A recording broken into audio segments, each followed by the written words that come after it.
Hi everyone! Welcome to another episode of Planet Among the Stars. I am Dr. Jane with Avalon Rises, and today I am going to talk a little bit about this full moon lunar eclipse that we just experienced yesterday morning, Tuesday morning. And this is some massive energy. There's so much going on with this eclipse. This is not even your normal lunar eclipse. It's more intense even than that. And it is so much power for transformation. So I just really wanted to highlight some of these aspects because this energy is still open and accessible until Friday, through Friday. And so you still have the chance to work with this energy. And sometimes I find that it's actually a little bit easier to work with the energy of an event on the back side of it. Because, leading up to these events and during the eclipse itself, it's so much. And so, this last part of this week can really give you the chance to still work with this energy and make these transformations in yourself and your life. Now that we're a little past kind of the part that was probably pretty overwhelming. Most people I've talked to this week have been just really kind of blown away and really a little overwhelmed because it's just been such huge energy. So I mentioned in my solar eclipse video that eclipses come in pairs, solar lunar dyad pairs, but that each pair is also paired with an eclipse in 6 months, either prior or after. And in this instance, this is the closing pair of eclipse that we just experienced. So the prior pair was in May, April 30th, and then May 14th. And they're always analogs of one another. So the solar eclipse in May was in Taurus, and the lunar eclipse was in Scorpio. And now this time, the solar eclipse was in Scorpio, and the lunar eclipse was in Taurus. And they are portals for one another, openings and closings. And in between is a period of pretty intense transformation and lessons. And so we do have this closing energy. The closing energy is particularly powerful with this eclipse as well because of where it is timed and in the year. So being timed with Samhain, which is the energetic closing of the year. So there's a lot of that closure energy, ending of cycles, is already going to be huge with this eclipse. Now, what are these cycles going to relate to? Okay, so there's where we can look for clues from the signs. And Taurus is the Earth energy, but it's ruled by Venus. So Taurus has a lot of relationship to love, beauty, abundance, right? These Venusian qualities, but also earth. So it is how these qualities manifest in the physical, in your life. So we may see a lot of patterns related to how love manifests in your physical life, self-love in particular, but also any kind of love, romantic or otherwise. Also, abundance as well, because in a lot of ways, abundance is an expression of love for ourselves in our lives. And so the other thing to keep in mind is that so the relationship between the solar and the lunar eclipse. So the sun is our outward self, our outward life, our manifest life. But the moon is our inner self.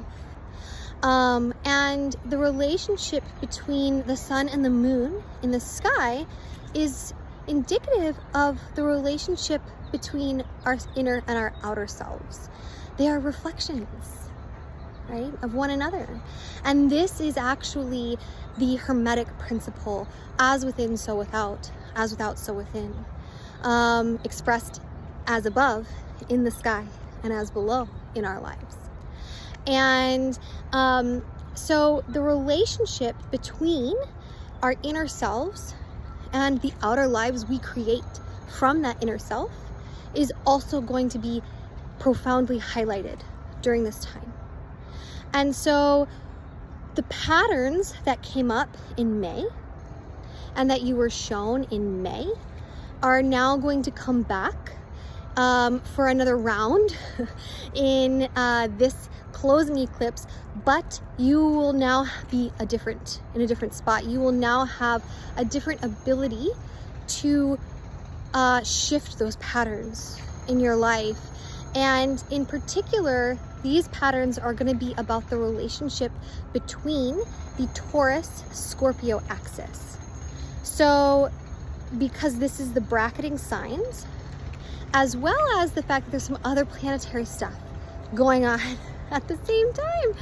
So, you know, Scorpio is really does, especially if we look back at that theme of love in Taurus, right?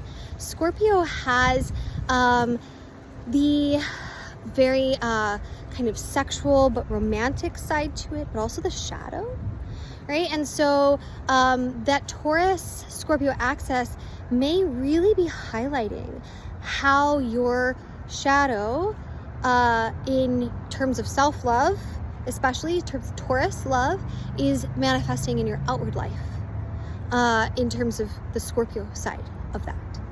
And the amazing thing about this connection between you know, the Taurus-Scorpio axis and the lunar and solar eclipse is that when the eclipse happens, it is like the opportunity to hit a reset button on whatever this pattern is in your life.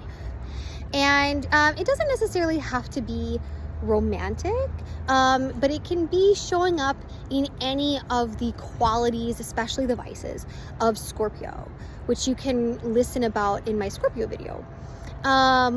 But there's going to be a relationship between some aspect of the Taurus energy in your life and how that's manifesting in the Scorpio aspect in your outer life.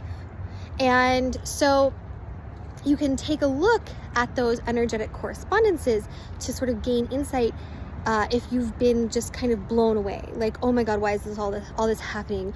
Why has this been so intense?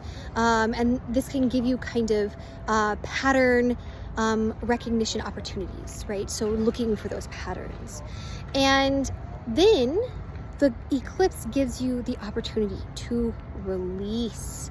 And that is the best part, because we are actually starting a whole new cycle energetically, not just after Samhain, but numerologically. We are in the year of the Fool, and we are starting a new 22-year cycle. And so the seeds that we plant in this eclipse and the seeds that we plant right now are going to grow into fruition for the next 22 years.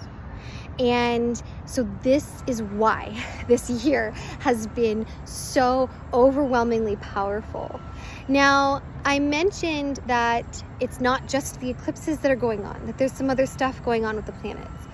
So another thing that has made these eclipses so powerful is that each one of them has come with a retrograde. And not just any retrograde, but for the first eclipse, Venus, the ruling planet of Taurus, was in retrograde. Love theme all the way. Now, Mars, the ruling planet of Scorpio, is in retrograde. How are we acting in our lives? And this is bracketing and really intensifying these these energies associated with this eclipse. Additionally, there's more. This eclipse was conjunct with the north node of the moon, which is our forward trajectory in life, where we are going, our next destination. It is also conjunct with Uranus, the planet of disruption and new experiences and disintegration of old structures. And this conjunction is also during the Uranus retrograde. So this theme of what do you need to let go? What have you been holding on to that is holding you back? What do you need to let die? That's the Scorpio aspect of transformation. What part of you do you need to let go? What pattern that is holding you back, that is keeping you from that Taurus abundance and love and beauty and enjoyment of the physical? And this eclipse season is giving us that power. And so you may have already identified what it is that you need to release, or you may not have. But we know that this is such an intense energy. So we've put together a little bit of an eclipse survival kit. There's a meditation that is a releasing meditation that you can get a recording of that happened.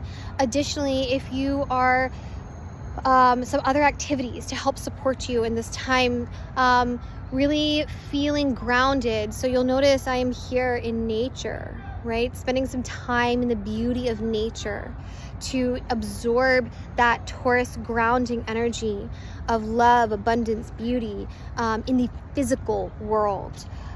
Self-care, physical self-care. It's going to be very important to nurture yourself through this.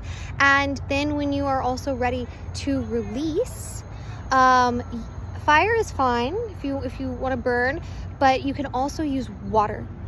And really sitting with a bowl of water. We can use the elements of water and earth here, sitting with a bowl of water, holding your hands, either just touching the surface of the water or right over the water. And you can speak out loud everything that you are wanting to release, to let go of in your life. And once you have done that, take the water to Gaia. Ask permission from Gaia.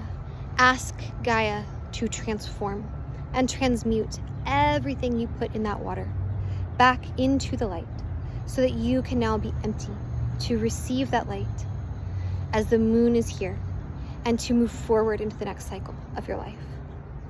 So there's other tips too that we have in our email list that we're going to be putting out today. We know this is such an intense time. We need really to be balancing our energy, grounding our energy, and just be ready to surrender. Surrender what is no longer serving you. And recognize that all of the stuff that's been being brought up between the Mars retrograde triggers that I talked about, the shadow work that Scorpio has been demanding of us, trying to figure out what's our real shadow, what's our false shadow, what is actually harming our lives, what is just something we've been taught is wrong but is not. All of that is leading you to the ability to then let that go and come free into this next cycle.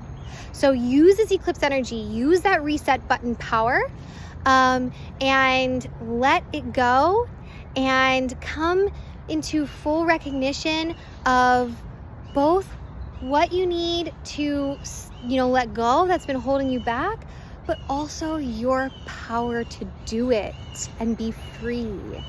So I hope this helped. And, there'll be more stuff that happens in the skies and not too long. So you'll hear from me again soon. But of course, as always, if you need any support, reach out, join our email list, get an energy balancing, and we are here for you. Thanks so much.